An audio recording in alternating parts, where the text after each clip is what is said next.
Hey everybody, Tuan here, going Facebook Live from my apartment the second time, and we were trying a moment ago, you can see the hot messness, and maybe I just won't delete it, just to show Facebook that it's really hard to go Facebook Live and add people.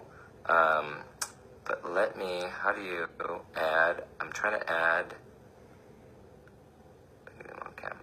oh, you know what, here you go. Lanelle needs to get on because it says now I can invite, wants to be on your video. Okay, here. Okay, I'm adding something. Okay. Dang, everybody want to be up on this video, Lynn. Hey girl, what's up? You are the Facebook Live queen. I don't know, your Facebook is not public, but my sister's like, add me. Okay. Lanelle, you're watching too, but hold on. I want you to meet Salisha right quick. What's up, girl? Hi, what's up? Hi, okay, so this is, you've never been to my apartment, huh? No. Okay, I'll give you a tour in a little bit, but I'm just been trying to go live, and now I can add you on my phone. And Lanelle, I'm going to bring you on. Can I bring two of you guys on camera? I've never done it. Here, let me add. Oh, it's just going to be a party up in here. Add Lanelle. They'll see the invite. Okay, let's see. Did you see how to invite him? Oh, yeah, it says can't bring Lanelle because there's already a guest. Okay, so Lanelle. Okay, so you can take me off. When I clicked back onto your thing, there was a button for me to like. Yeah, so I can go do it through my phone. So I'll add Lanelle, but I totally want to go Facebook Live with you because you are the queen of Facebook Live. I'm always scared to do it because I'm like, dang, I don't want people to be up in my business. But really, I honestly don't talk about. I talk about absolutely nothing. I seriously watch you before I go to bed, and then I'm like, you know, after you talk, I'd like literally stay up so I could listen to you talk because you're just so entertaining. Yeah, I saw you baking the other day. What's up? Yeah, honey, I can barely turn my oven on. Okay. I still haven't cooked anything yet. I've been trying to get on live the last 30 minutes, and we hella janky. But what's your plans? Okay, let me give you guys a tour right quick. Lanelle, hold up. I see a button. Go with here. Okay, hold on, Lanelle. I can get this now, but hold on. Let me give you a quick tour of my apartment. Here, hold up. I'm gonna pretend that this is okay. Hold up.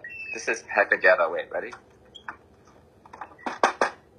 Hey guys, welcome to my apartment. This is MTV crib, y'all. My name is Lam, and let me show you my apartment. It's hella dark in my kitchen because there's nothing happening right here. But look, this is my flat in San Francisco. We live in the Russian Hill area, and it's just a beautiful apartment. I love to decorate, so I'm always decorating this apartment. Like every 3 months, I change it around. And I painted this like kind of like a restoration hardware kind of gray color. And what I love about my apartment is everything has a story. Like this was a basket from India that I turned around and had made a pendant lamp. A basket? Basket. Wait, yes, how did you get into the middle of the room? Did you configure a thing? Okay, I should have a Ghetto Fabulous station or show on how to decor like on the DL hella ghetto. Okay, because look. You see, it's not really properly hung up. It's just like a little thing. Oh, and it still looks that's okay. Genius. See? I next time I come, I gotta hook you up. Hey, Ariana. Okay. But anyway, this is my apartment. And every little nook and cranny has a little story. These rugs I got from Peru on my trip to Peru. This was from IKEA, honey. It was like small. Yeah, it was super small. And you know what I did? I talked to it. I'm like this. I literally be like, grow for daddy. And then people are like, ew, that's creepy. But guess what? When you talk to plant, you give it love. It feels your It grew, didn't it? Okay. Anyway, so this is my quick look at my apartment. I have a candle obsession, and I talk about it on my Instagram. See, I love me some candles. Anyway, I spent a little bit too much money on candles. Ain't gonna be able to eat next month. But look at my view. Can you see that? Isn't that awesome? Yeah, I have little plants and stuff it's everywhere. Beautiful. Thank you, boo. Next time you come, we're going to do a Facebook Live from here. But no, we will go Facebook Live. I want people to hear your story for show. Okay? But for now, this is a homework assignment for you guys watching. Hey, Yasi from Iran. Oh, my God. Hey, Ariana. Okay, so go to truthdaretalk.com, and you can click on Salicia's. I think you were like episode 3. It was one of my favorite conversations ever because Celicia and I are Dreamer friends, and we met at the CBS station here when she was touring on Beautiful, the Carole King musical, before it went on Broadway. Yeah. And the producer was like, "You gotta meet Celicia. She's gonna be a big star." And I met you, and I was just like, "Ooh, I love her energy. It's so infectious." And I loved yours. I do. And she was like, "What'd she say?" She embarrassed me. She's like, "You gotta meet Twan. He'd be like, he's the Asian Oprah. He's and the producer." The producer said like, that's a big thing to say. Okay, that's I was embarrassed. But we connected. Yeah, exactly. And we talked about how I dream about having a talk show one day, and then you were going to be on Broadway. And guess what? I just saw her playing with the Terrell sisters on Broadway in New York. I was so proud of you. My heart was like bursting out of my chest. It was so amazing. But check her out, and then we'll finish our conversation. Okay. Okay, soon. Oh, by the way, you know how you got a pink rug? Look, I got this alpaca rug, baby alpaca. Yes. Yes. Is that awesome? I literally, want to line it. Oh my gosh, we're I love this thing. together. I know, we're lying together, boo. Okay, let me add Lynell on. Okay, love you. Bye. Talk to you later. How do I get off this thing? I have no idea, honey. Let me see. Okay, bye. Okay, Lynell. Let me see. Okay. Let me see if I can add Lynell now. I see a button. Okay, Lynell. Now, how do I add you? Because it doesn't let me show that I can add you. Okay. See, now Lynell is not letting me add you. Is it just God don't want us to talk? Okay, you know what, Lynell? Maybe you can... It says Cindy. Hey, Cindy. Hey, Julia.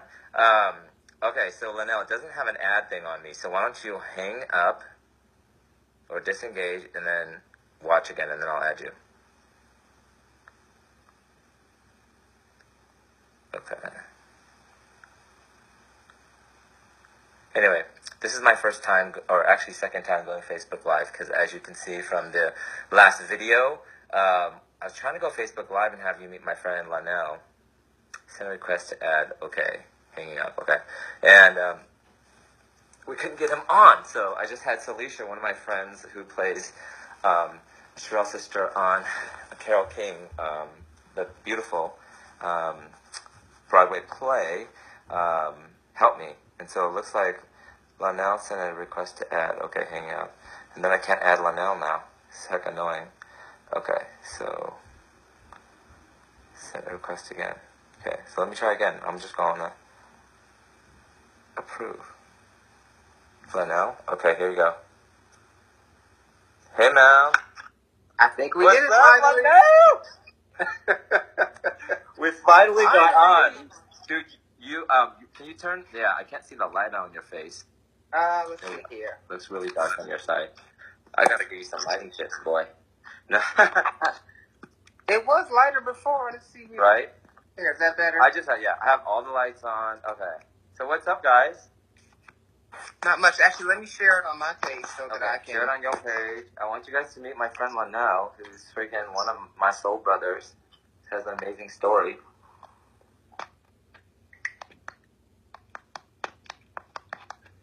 And Lynell, as I keep talking, I guess, just flew back to Chicago. He's I would call it fabulous flight attendant, private jets, and she is always traveling around the world. And he has a project coming out soon. Oh, hi, my aunt is watching. Hi, Auntie. Okay, She's so in Sacramento. my guests are watching now too? Yes. It's so funny. All these people are like, add me. I want to talk. See? Boy, we need our own show. Anyway, how's your flight? You just came back to visit. Yes, Chicago. I came out to visit my mom for a couple of days, and so now I'm back in Chicago because I have to work. Somebody's got to pay the bills in Atlanta. So you're based in Chicago, right? And then Atlanta is your... I live in Atlanta. Home is. Correct. Did you see my little tour of my home? I did. I was like, I need to get you to my house because it's I didn't get that gene.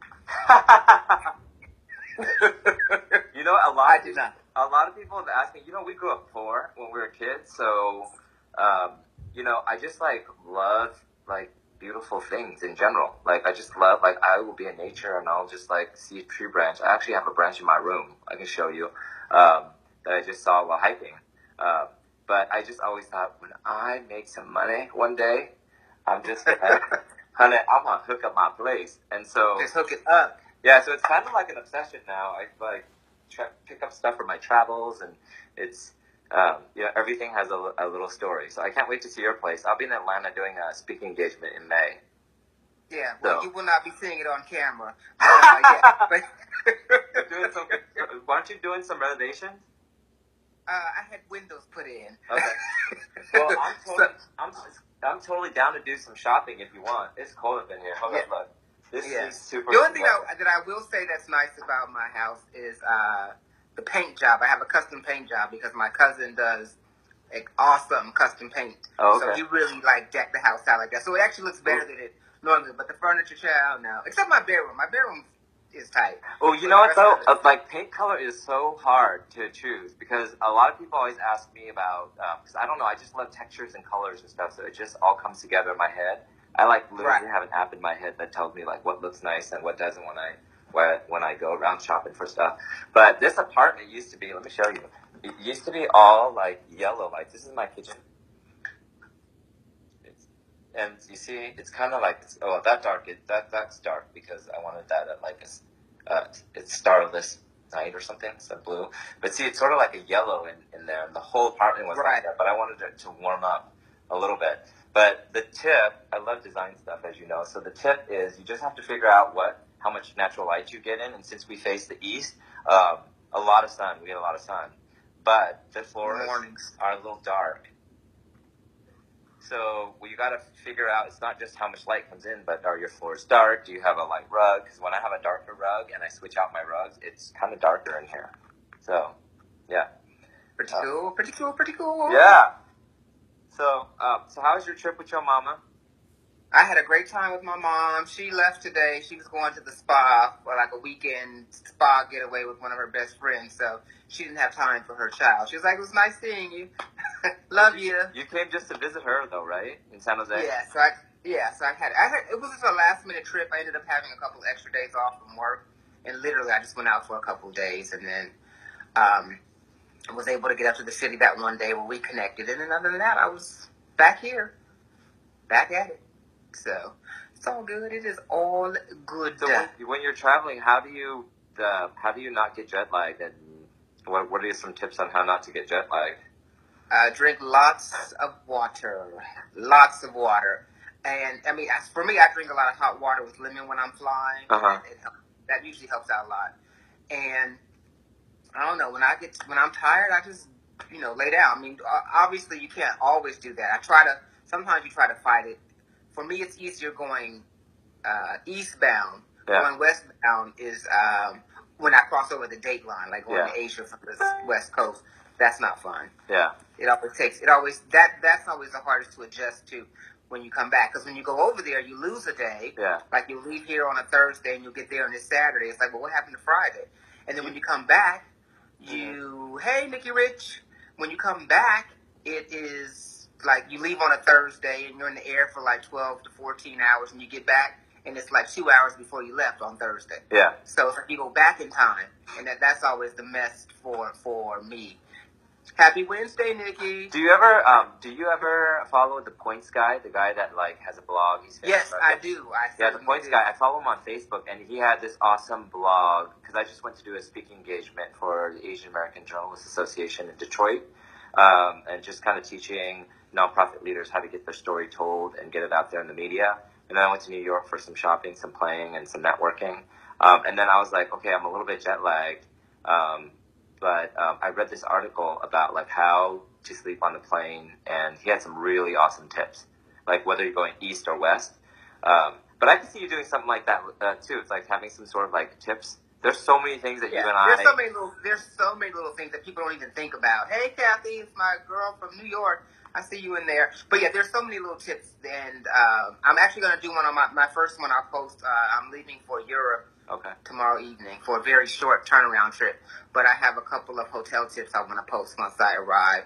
And I'll kind of shoot a little video of it and see what's happening.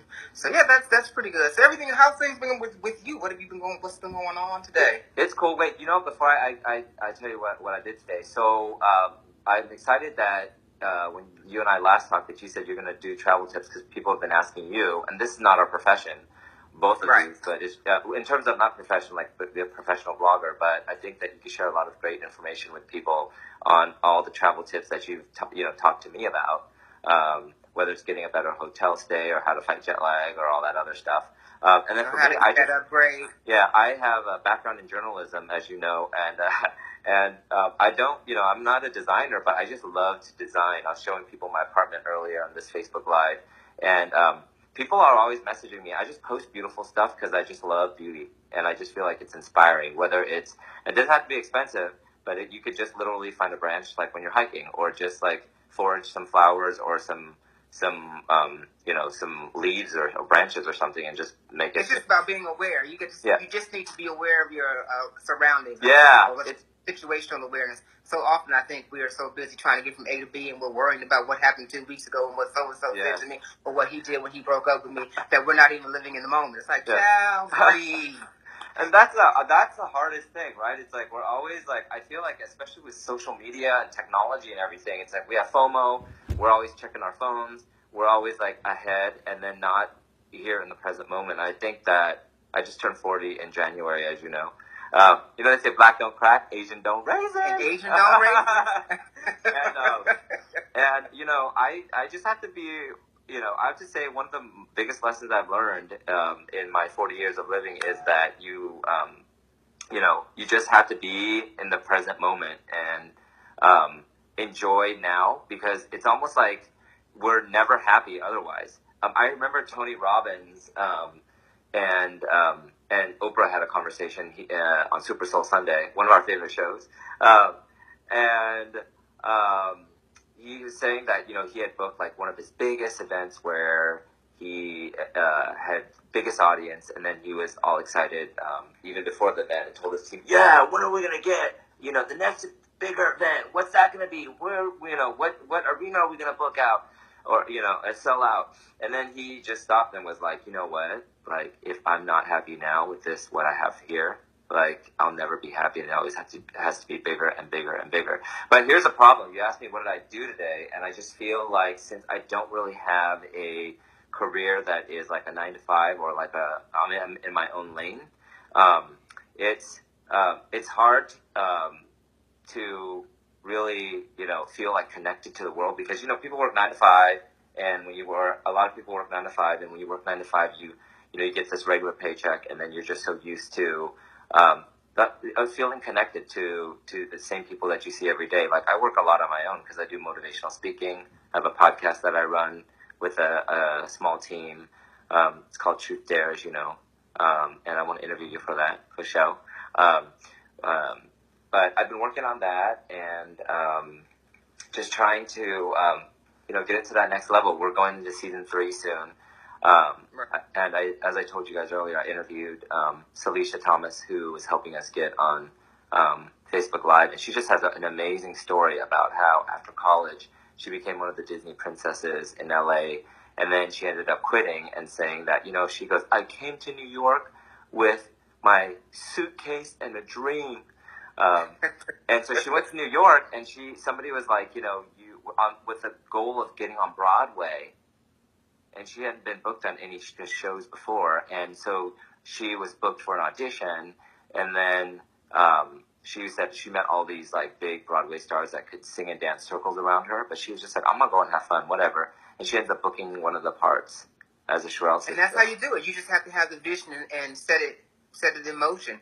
And even if you are working a 9 to 5, if you're working a 9 to 5, as long as you're passionate about what you're doing and you're enjoying what you're doing and you're moving your life forward, nothing wrong with and that, finding fulfillment, you're good. But a lot of people, like, if you're just on a corporate plantation or one of those corporate zombies, as I call it. Sometimes I'm walking downtown in Chicago or San Francisco in the morning. People, they go to get their coffee. Yes. And they're just like little robots. Yeah, it's like zombies. I actually call them zombies, and I'm not saying that to bag on anybody because I have friends that love their job. They're 9 to 5. Like my brother loves his job. He works for the state. He does really well.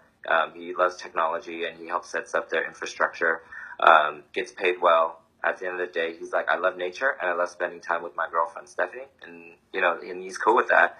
But then I feel like we are all called to do different things, and we all have this power, and it's our responsibility to, when we have this power, whether it's dancing or singing or talking or computers or math, to just discover that and use it to your fullest capacity, and hopefully in the service of others.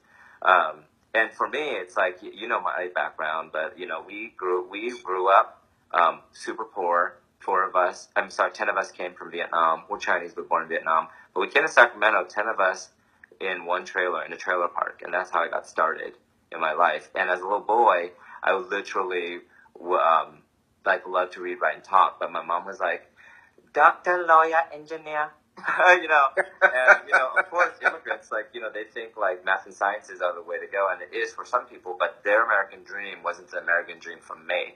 And so I had to fight tooth and nail to follow that thing inside me, that inner GPS, to follow my dreams. And I wanted to speak for a living. And I wanted to read, write, and talk. And I was like, how do I do that? And how do I get paid? And how do I live doing that? And I ended up being a teacher. I wanted to be a teacher in a college level. I wanted to run scripts to LeVar Burton. You watched Reading Rainbow as a kid? Yeah. Yes. Some of the younger kids, they do not know. They're like, who's LeVar Burton? What's Reading Rainbow? And I'm like, oh. Right. You're missing out now. So anyway, and I wanted to be a TV reporter in a big city. And so anyway, fast forward many years, I did everything. I taught at 2 universities by age 32, ended up being a reporter in market number 5 here in San Francisco.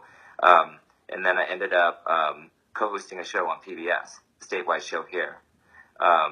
And I really believe that if it's for you, I remember Oprah had I don't know, were you able to see one of the Super Soul Sunday clips, social media clips of Oprah saying, answering a question to somebody that said, how do you know what's meant for you, or something like that, and how do you know when to surrender and just let go?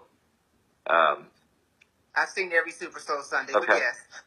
Yeah. But her answer was remarkable. She was just like, you just got to do the work and keep working. And if it's aligned with who you are, you got to release it after all you do all the work and have no attachment to outcome. And that's the hardest part. It's not being attached. And that's the spiritual work that she has. That's the spiritual work. Yeah. Knowing when to release and when is your ego and when is it spiritual. And really defining those two separate, that line that goes in between, and know which side of it you're standing on in the moment, in that emotion or in that experience that you're having. That's the largest challenge. Well, you're the biggest manifester that I know. So did you always know, I imagine being a flight attendant for, these private, high-end jets. I never in my entire life thought about being a damn flight attendant or working in travel. What did you want to do as a kid? I was actually working in television production years ago. I had gone to college for communications and telecommunications. I was working production in different sitcoms, and I took a year off because I was moving up, but I did not like the person that I was becoming. I was also growing spiritually, and I just didn't like the person that I was becoming in this vapid environment that Hollywood was then, and no shade, probably still is now. Right, but yes. But I didn't like who I was becoming, so I called myself taking a year off. I'm going to just do spiritual things, and so that I don't lose myself in this. And in that, I actually ended up getting this part-time job. I was actually going with a friend who I had worked with on a sitcom, and she was just looking for a job for the summer over hiatus. Mm-hmm. And she said she was going in to this open call for an airline or whatever, and we were going to have lunch that day. And I said, well, why don't I just come meet you downtown? I'll sit in the thing with you since it's open to the public, and then we can go have lunch afterwards. So I ended up having to participate, and they asked me, "Could you come back tomorrow?" Wow. And I was like, "Okay, I'm not doing anything, I guess so." And then I ended up saying, "Okay, I guess I could do this for, the summer." And then I started going places. I went to Europe for the first time, and then I was like, "Well, this travel thing is kind of cute, right?" That's and awesome. So that's kind of how, and that was with a commercial airline. And then a good friend of mine named a late friend of mine named Prince Albert, who passed away a year ago, got me into private corporate aviation. So, and I was like, how am I still doing this? Right. Yeah, that's I my. I don't that, talk about that a lot publicly, but that's a lot of people ask, what do you do? Wow, I mean, I feel like everything that's meant to happen for you is that's yours, that God gives you, that's supposed to be yours, that God gives you, it will show up. There's a thing when I was walking with somebody and I was just giving advice, spiritual advice to a friend that was like, messaged me on Instagram, and she was like, I really want to get into spirituality, and I see that you're a spiritual person.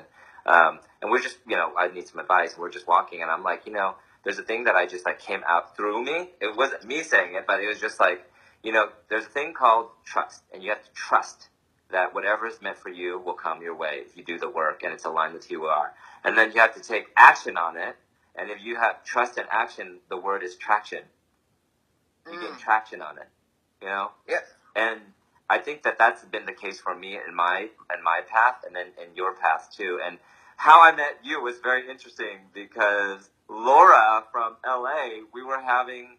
I literally almost wasn't supposed to stay that long on my last trip to LA. I went down to shoot a video for my Truth Dare podcast because we started filming video, and. Gary, a friend of Laura's, and Laura's a friend of yours, said, "Hey, I want you to meet Laura. She's like kindred spirit, and she's lovely, and I want you to meet her." And so I literally was on the 5 about to go home. I turned back around and I met them for tacos.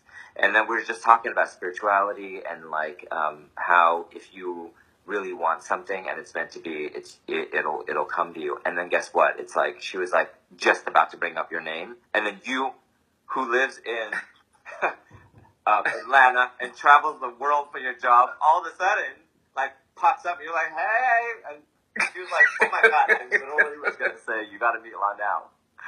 That is hilarious. Yeah, because Shauna and I, whenever Shauna's Laura's friend and neighbor also, and she's the one who introduced me to Laura. Yeah. We were going to go do something else, and then she said she wanted to try that restaurant, which was in her area where they lived. Yeah. And I was like, okay, fine. So we walk over there, and then boom, you guys are there, and it was the whole vibration at that table. Amazing, yeah. It was a spiritual kind of circle, and it was amazing. I knew that we had to keep in touch, and then that's the same thing that publicly everybody knows too. That you met Oprah through Twitter.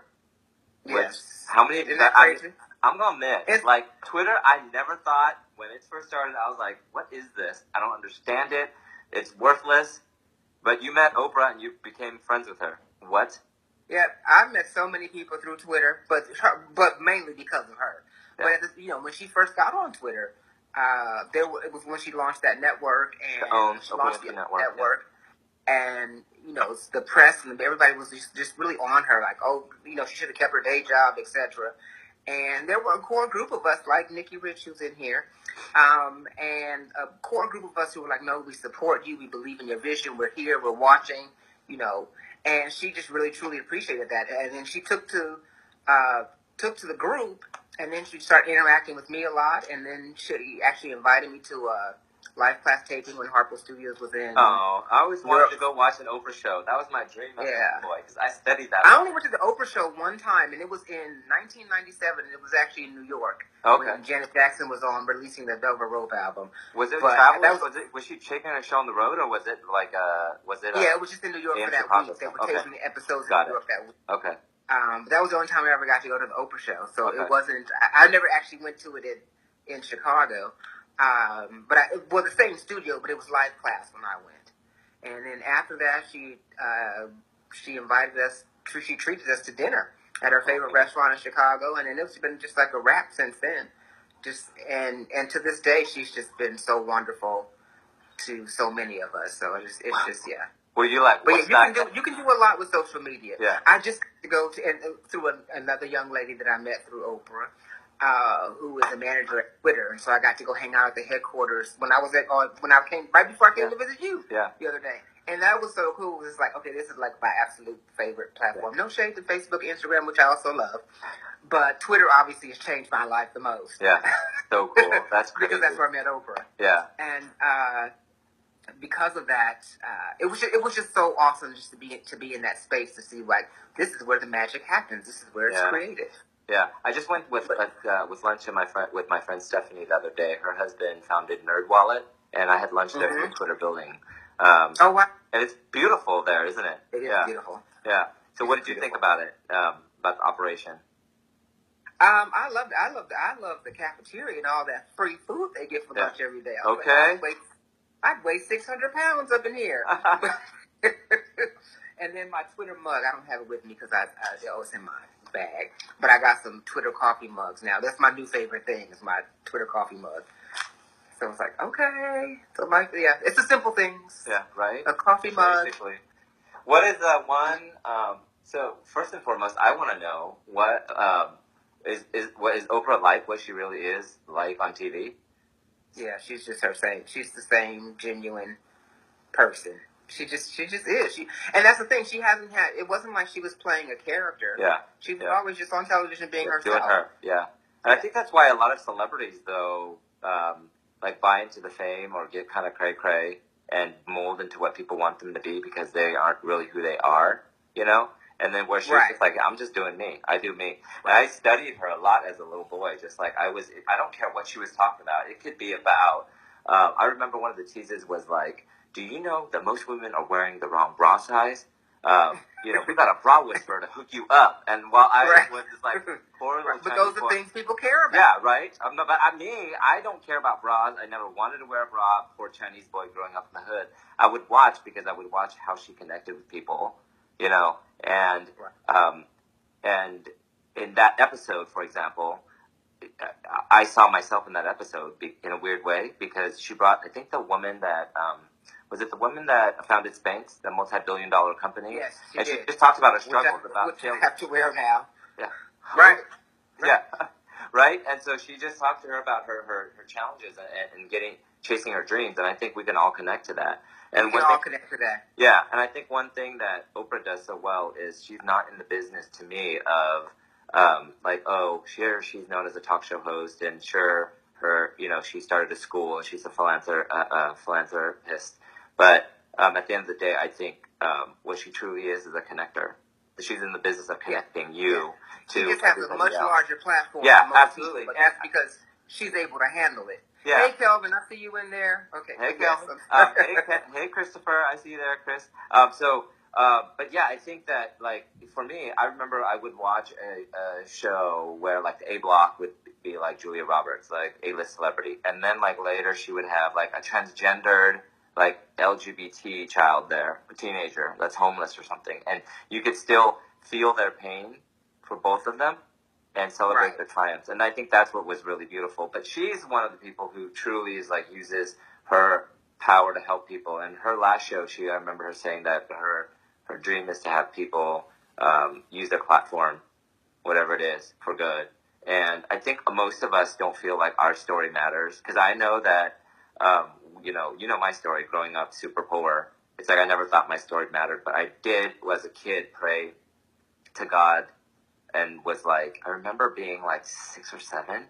And I would be like, God, I don't feel like I don't really matter. But, we're poor. And I always felt less than or ashamed stuff, And I was like, but use my body and use my life to help people. That was my little prayer as a little boy.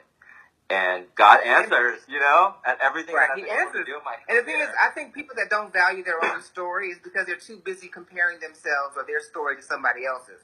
Like, okay, well, I see what like Oprah Winfrey is doing, but I'm in this little lane. No, you can't diminish your purpose in your stage, because we all have a stage. Hers just happens to be global. Yes. But that doesn't mean, that doesn't make it more or less important than yours. Absolutely. And so I think that's where a lot of us lose. That's what we feel that lack. Yeah. Because we're comparing, and comparison is an act of violence against oneself. I learned that from Jan Levent. I love her. It's my life. I'm on come fix my Okay. life. We all messed up some way, shape, or form.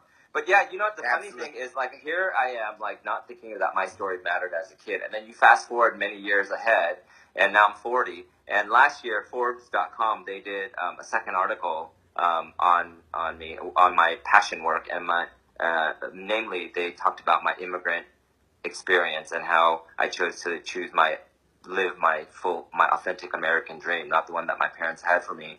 And that dream is to inspire people to discover and use their power to not only live better and be better for themselves, but help others.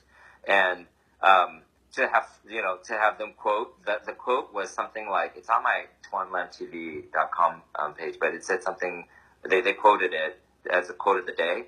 And I guess that was a big thing. I didn't know it was that big of a thing, but when you go on Forbes.com and you see, like, Oprah was on it recently, Maya Angelou has been on it, and then, like, little old Twan Lamb, and it said this quote that really is I feel like my power is being able to, like, my love for talking and connecting with people and having them feel better and being grateful for who they are and discovering that power that they have. And I don't think that a lot of us, Oprah says it all the time, we all want to be seen at the end of the day, felt and heard.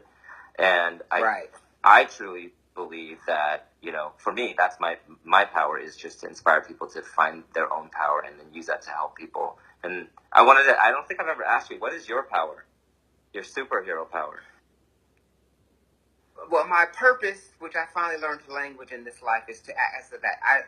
I promote life, and by that I mean I have a gift of connecting people, but I have a gift, and it took me a long time to acknowledge that these were gifts of connecting people. I've been able to walk in a room with, hey Cheryl, I've been able to walk in a room hey where Georgia, people don't necessarily get along with one another, but I've been able to navigate those spaces because I come to the table with, I won't say absolutely no judgment, but little or limited judgment. And really just, the gift is to just really show people that life is fun. Yes. It can be a lot of fun. Amen. And I don't have a patent on happiness.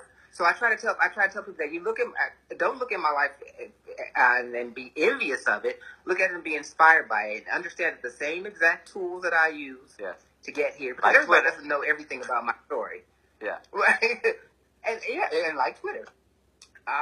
But the same exact tools that I use, you can use. And it's not even so much the social media platform as is the intention behind what I'm putting out there. Yeah. Or the way that I try to sincerely engage people. Yeah. Social media just makes it easier. Yeah. So before, where you had to get dressed and like go to an event and see how you were going to trick the security to let you in. Yeah. Now you can just sit in your bed and do it on your phone. Yeah. So it's like, there are the channels and the methods by which you can communicate are easier, but the principles are still the same. But so you know what though? I love it. Yeah, so you know what? Like, I told you when I first met you that I was just like, oh my God, that's my soul brother. Because I kept telling you, I was like, Lanelle, like, you have this amazing, infectious energy. And you have so many, like, you'll just pop random, like, words of wisdom that you've extrapolated from the ethos, and I'm like, what? Like, I just feel better, like, after I talk to you. It's like a drug, And, I just sometimes, that kind of stuff just comes through you. But when you are paying attention, when you are observant, or when you are obedient to the spiritual call for your life, amen. That's just the way things are. Like, hey, right? Lisa, that's my cousin from LA. Hey, Lisa. Hey, Lisa from LA. It just flows like that when you are obedient to the call. Now, so many of us, because the world that we live in is controlled by a few quote unquote powerful people, the 1%, who really use a lot of stuff to distract you, and they use a lot of fear to keep you in your place, perpetuate ignorance, all kinds of foolishness. But when you are rooted in your truth and you're grounded and you that stuff doesn't matter to you. You see it for what it is. Yes, and absolutely. You continue to thrive even in the midst of the mess that is America today. Even he's like, Things Oh, look Lord, totally yes. chaotic and crazy in our Yes. country, but I'm not in, and I don't care what your politics are. Yeah. It just looks crazy. Basically, yes. And even but with that, when you're rooted in your truth, you don't. I mean, I see people that they're all freaking out and they're all afraid. It's like no. But don't be scared. This is the hard part, though. You talked about truth, and that my whole work now, my podcast is all about how important it is to like rooted, to be and live your truth. And I always say, like, trust your truth. I dare you, because it's so easy, whether you're gay or whether you're working like a corporate job and you just really want to bake all day. You know, that one of my listeners from the podcast was like, you know what? I was afraid to tell my Asian parents that I want to leave this huge finance job that I'm getting paid a ton of money for because I love to cook. If I could wake up every single morning and cook, I would sell my place. I just love cooking. And so he said that listening to that story inspired him to tell his parents that he has an exit strategy and he wants to start a business a startup around cooking. But to live and be your truth is really hard because, you know, you could be, so say you're a little kid, you know, that isn't maybe in elementary school that knows that they're gay or transgender, or that are just trying to figure themselves out with a preference. Maybe they could, you know, maybe they're worried or afraid because they're being bullied or people, you know, making fun of them. And it's always harder to create your own lane. And that's why I love talking to you, because we've really created a sort of our own lanes and we're kind of like, you know, toggling that way. And it also goes back to full circle to helping people. And I think no matter what you're doing, you can always use your power or do something with your talents to help other people, because that equals like true joy, you know. Right, and you need to understand that no matter, like you were talking about the different, you know, pains and struggles that people go through, you're not a victim of your. You don't. I should say you don't have to be a victim of your circumstance. All that shit that happens, excuse me, my language, but that has happened to us. Use it to empower you. Use it. They're lessons. All that stuff is lessons, and you just have to stay true to. Just stay on the path. You may not know where you want to be. Like when I was growing up, I didn't know what I wanted to be, but I sure as hell know, looking around my life, I was like, I know what I don't want to be. Yeah, that's a great place to start, right? Yeah, and like knowing what you don't like. I knew I didn't want to be under a car. Nothing wrong with being a mechanic, but my dad had a mechanic shop eventually, and I was like, I want to answer phones and talk to people. I want to like dress up and talk to people. I do not want to be up under a car dirty. You can't live your life. Hey, thank you, Cheryl. You're my soul sister too, girlfriend. Oh, hey. Hi, Cheryl. But you can't live your life, and I know that's a hard thing, and especially in the Asian culture, I found when I was growing up in the Bay Area, a lot of the parents really were pushing and dictating, like we were saying, doctor, lawyer, etc. And it's like, well, what about my passion? What about what I want to do if that's not paying the bill? And at the end of the day, listen, you can please your parents and be miserable. Yes. Or you can pursue your dreams and then deal with your parents and Exactly. just be miserable when you deal with your parents. Yeah, I'm just saying, unless you're living under their roof all the time, you ain't got to worry about who you're with, who you have to worry about who you. That kind of pressure on me. Yeah. It was like, okay, you're going to college. Oh, you made it this far. You're not dead or in jail. Okay. Yeah. Keep it up. You know what? So you must have found something that you're doing right. Yeah, basically, you know, if there's one video that I could inspire anybody to watch, just one video this year, it would be the commencement speech. If you just type in Ellen DeGeneres commencement speech on YouTube, she talked about how her truth, she was so afraid to come out. And remember, like, you know this, she had an Ellen DeGeneres show, sitcom, and then she had Oprah play the psychiatrist or psychologist. Therapist. Yeah, your therapist. Yeah. And she said that was one of the scariest and hardest things to do because I thought I would lose all my job, my job, and people would hate me. And guess what? She did lose her job. She said she showed up to work. The advertisers production pulled out. was down. Yeah. And she said though, but through it all, she said she couldn't even. She was worried about paying her rent, and you know because she's been blacklisted from Hollywood and from all these production studios. And she said that she was knocking on all these doors. Nobody gave her a chance, and then eventually Warner Brothers gave her show, and then she became even more powerful because she was rooted in her power and her truth. And that is so important, you know, in That's life. so important. No matter what you're going through, you've got this inner GPS, that thing that really excites you every morning to like wake up and do and be who and what you're supposed to be and do, you know, and people stray away from that. We stray away from that though, because we're born with that GPS, and then you hear all these noises from other people, and we totally forget, you know, Right. that you know, that is what we're here to do, is to experience life, whether you're rich, poor, famous, black, white, gay, don't matter, you know. Right. But anyway, and everybody's rich because you weren't put here to accumulate things. Yes. So Just somebody taught you that. Yeah. And you know, somebody's ego created this system, you know, because that's just the way to control people. Yes, basically. You know, everybody can't live in the mansion. Somebody's got to clean it. But some people are passionate about cleaning. Yeah, absolutely. You know what I'm saying? So it's like, yeah. So it's, you know, it's malarkey. But no matter what, like you said, whether they're rich or poor, it's like your happiness comes from within. And once you know that, nobody can take anything away from you. That's one of the things I love about traveling. I remember the first time I went to Brazil, going out on this tour, and we've been out to the quote-unquote slums. Homes was a shanty town. They didn't have a roof.